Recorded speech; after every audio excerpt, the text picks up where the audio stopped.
In this video, I'm going to show you how you can redeem a referral code in Kling. If you find this video helpful, please like and subscribe to this channel.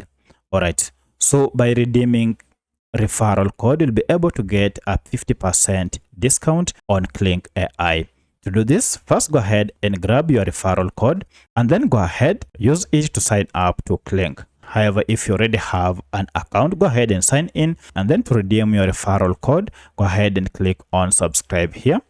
And this will go ahead and take you to this payment page.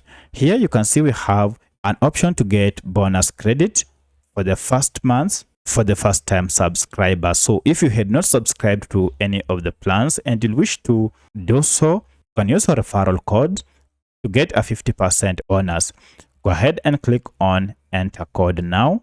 This will take you to this page where you can now enter your referral code here, and then just click on apply. Once you have done so, you should now get a 50% off on any plan that you have chosen. So that's how you can redeem a referral code in Kling.